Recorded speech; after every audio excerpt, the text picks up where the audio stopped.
Welcome back to our YouTube channel गर्मांतरा शिक्षा का ग्रंथ। मैं हूं आपके educator Nidhi Dua and I warmly welcomes you at this platform. So guys, आज के लेक्चर के अंदर हम पार्ट्स ऑफ फ्लावर के बारे में स्टडी करने वाले हैं। आपने देखा था कि फ्लावर का मतलब क्या होता है। फ्लावर एक मॉडिफाइड शूट होती है किसी भी प्लांट की, एंड अगर आप फ्लावर के पार्ट्स के बारे में बात करते हो तो each flower normally has 4 floral holes. तो किसी भी फ्लावर के पास 4 फ्लोरल होल्स होते हैं जो कि होते हैं calyx, Corolla, androecium and gynoecium. पिछले लेक्चर के अंदर आपने ये भी देखा था कैलिक्स और कोरोला जो होते हैं ये आपके एक्सेसरी होल्स होते हैं, ठीक है। एंड एंड्रोशियम और गाइनोशियम दोनों मिलके आपके रिप्रोडक्टिव या फिर सेक्सुअल होल्स के नाम से जाने जाते हैं, ठीक है। ओके, नाउ अगर अब हम एक एक पार्ट को डिटेल मैनर में स्टडी करते हैं तो सबसे पहले हमारे पास फ्लावर के पार्ट में है कैलिक्स। कैलिक्स क्या होता है? Calyx is the outermost whorl. सबसे पहले आपको याद रखना है कैलिक्स एक आउटर मोस्ट होल है किसी भी फ्लावर का, and the members are called sepal. और कैलिक्स में जो मेंबर्स होते हैं उन्हें आप बोलते हो सेपल, या फिर आप बोल सकते हो sepal is the unit of calyx, ठीक है। Generally sepals are green, leaf like and protect the flower in bud stage. Generally जो सेपल्स का कलर होता है वो ग्रीन कलर होता है, ठीक है, और लीफ लाइक होते हैं और ये फ्लावर को प्रोटेक्ट करते हैं बर्ड स्टेज में, ठीक है। अब अगर मान लो किसी फ्लावर के अंदर कैलिक्स आपका यूनाइटेड है या फिर फ्री है तो वहां पे आप 2 टर्म्स यूज करते हो, नंबर 1 गेमोसेपिलस एंड नंबर 2 पॉलीसेपिलस। गेमोसेपिलस मतलब सेपल्स यूनाइटेड हैं और पॉलीसेपिलस मतलब सेपल्स फ्री हैं। सेपिलस मतलब सेपल्स एंड गेमो का मतलब हो गया यूनाइटेड, ठीक है। तो ये दोनों चीजें आपको याद रखनी है, बहुत इंपॉर्टेंट है। सेकेंड पार्ट की तरफ अगर हम मूव करते हैं तो वी हैव कोरोला। कोरोला क्या है? Corolla is composed of petals. Corolla क्या है? कोरोला पेटल्स से मिलके बना हुआ है।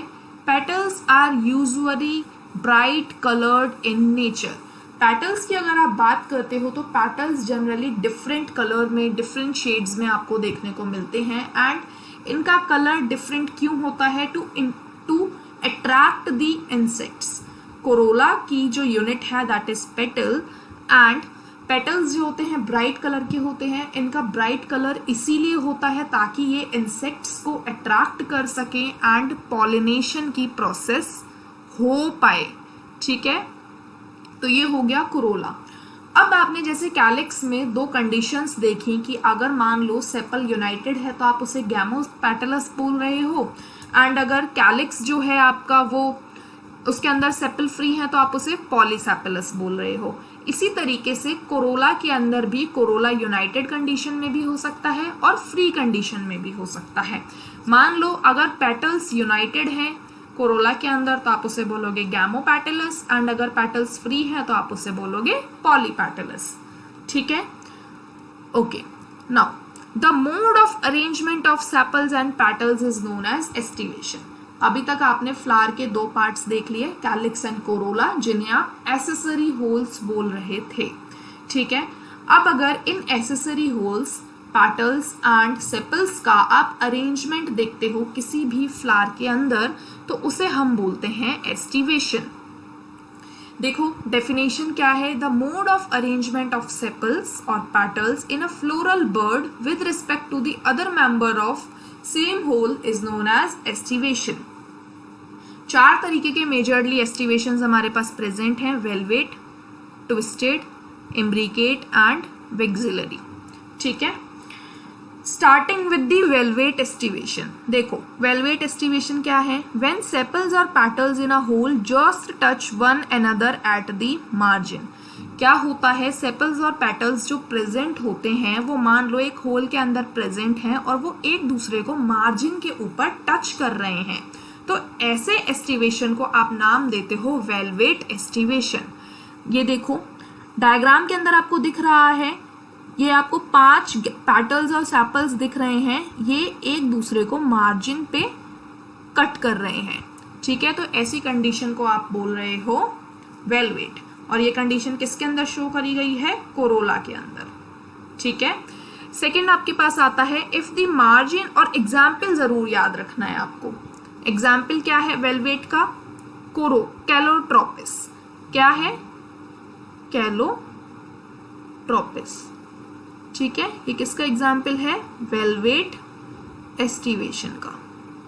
ओके, नाउ अब सेकेंड आपके पास है twisted type of aestivation. Twisted के अंदर क्या होगा? If one margin of the appendage overlaps that of the next one and so on as in China rose, ladyfinger, cotton, it is called twisted.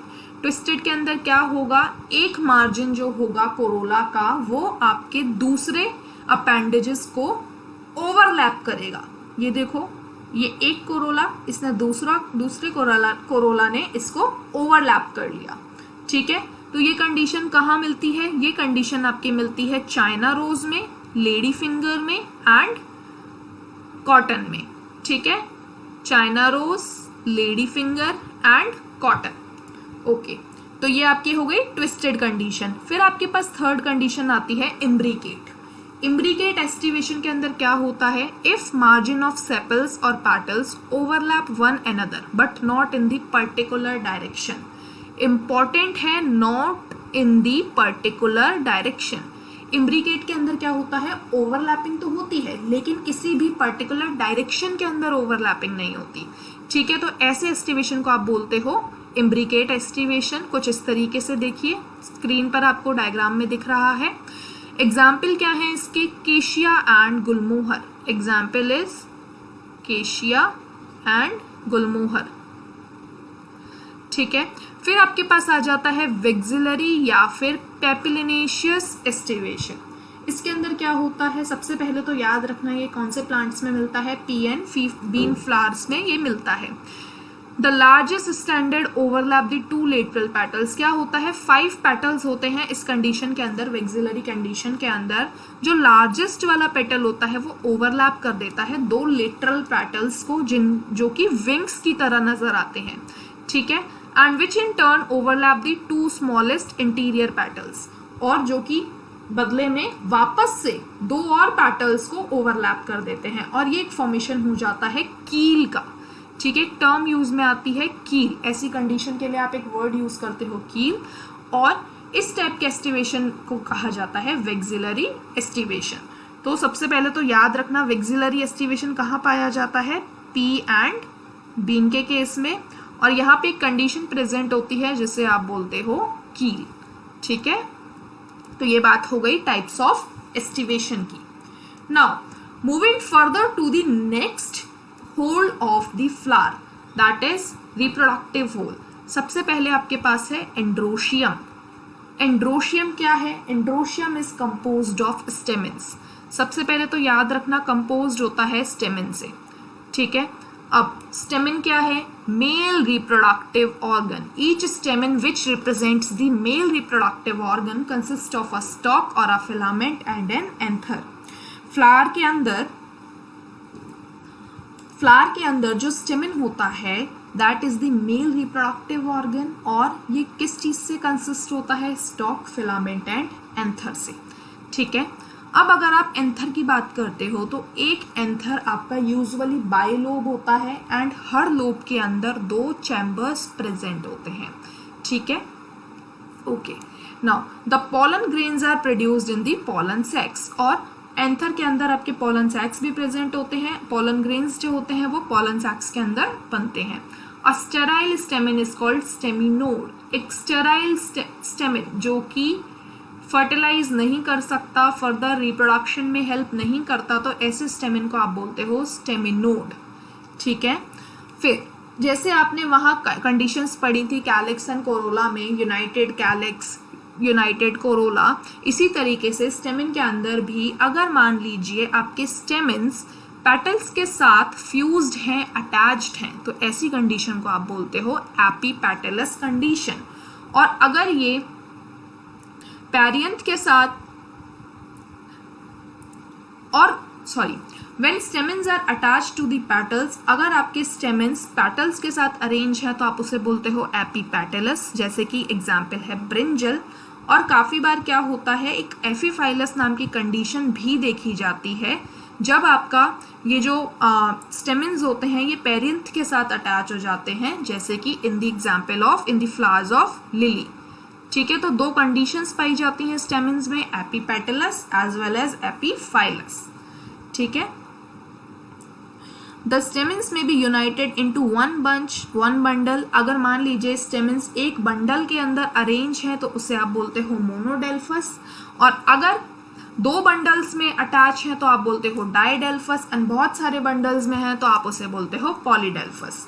ठीक है, example क्या क्या है देखो, मोनोडेल्फस के एग्जाम्पल हैं चाइना रोज, टू बंडल्स यानी P के अंदर आप देखोगे पी के दो हिस्से हो जाते हैं तो डाइडेल्फस, एंड मोर बंडल्स अगर प्रेजेंट है as in case of citrus. ठीक है, तो ये बात हो गई, ये सारे एग्जाम्पल्स आपको याद रखने हैं, बहुत इंपॉर्टेंट है। नेक्स्ट लास्ट होल की तरफ अगर हम मूव करते हैं तो we have gynoecium. Now gynoecium क्या है, गाइनोशियम आपका फीमेल रिप्रोडक्टिव पार्ट है किसी भी फ्लावर का। ये किससे मिलके बना हुआ होता है, ये एक या एक से ज्यादा कार्पल्स से मिलके बना हुआ होता है। जैसे एंड्रोशियम स्टेमन से मिलके बना हुआ था, वैसे ही गाइनोशियम कार्पल से मिलके बना हुआ है। ठीक है, स्टिग्मा, स्टाइल और ओवरी तीन चीजें आपकी पाई जाती हैं फ्लावर के अंदर। Stigma is usually at the tip of the style is the रिसेप्टिकल surface for the pollen grains. इसके बारे में आप डिटेल मैनर में पढ़ोगे आगे चल के। Each ovary bears one or more ovules attached to the flattened cushion like placenta। ठीक है, अब यहाँ पे भी आपके पास दो कंडीशंस होती हैं गाइनोशियम के केस में, एपोकार्पस एंड सिनकार्पस। एपोकार्पस और सिनकार्पस का मतलब क्या है, when more than one carpel is present, जब एक से ज्यादा कार्पल प्रेजेंट है फीमेल रिप्रोडक्टिव स्ट्रक्चर के अंदर तो वो या तो फ्यूज हो सकते हैं, फ्री हो सकते हैं या फिर फ्यूज हो सकते हैं। अगर वो फ्री है तो आप उसे बोलते हो एपोकार्पस, एग्जाम्पल है लोटस एंड चाइना रोज। और अगर सिनकार्पस कंडीशन है, सिन का मतलब हो गया फ्यूज, अगर कार्पल्स फ्यूज हैं तो आपका सिनकार्पस, और एग्जाम्पल है मस्टर्ड एंड टोमेटो। ठीक है, तो ये बात हो गई गाइनोशियम की। ओके, एक क्विक रिकॉल लेते हैं कि हमने आज के लेक्चर में क्या देखा। आज के लेक्चर में आपने देखा पार्ट्स ऑफ फ्लावर्स, चार तरीके के पार्ट्स हैं फ्लावर में, calyx, Corolla, androecium and gynoecium. ठीक है, कैलिक्स एंड कोरोला के बारे में आपने स्टडी करी एंड फिर आपने एस्टिवेशन देखा कि कैलिक्स और कोरोला का अरेंजमेंट कैसा है फ्लावर के अंदर। ठीक है, तो फिर आपने देखा चार तरीके के एस्टिवेशंस आपके पास हैं, कौन कौन से, velvet, imbricate, number third twisted and vexillary. चार तरीके के एस्टिवेशंस आपने देखे, उनके एग्जाम्पल्स देखे, फिर आपने एंड्रोशियम एंड गाइनोशियम के बारे में भी फर्दर स्टडी किया। ठीक है, so this was all about today's lecture. अगर आपको कोई डाउट है तो आप कमेंट करके पूछ सकते हो, मेल कर सकते हो। ओके, सो मिलते हैं नेक्स्ट क्लास में। Thank you very much.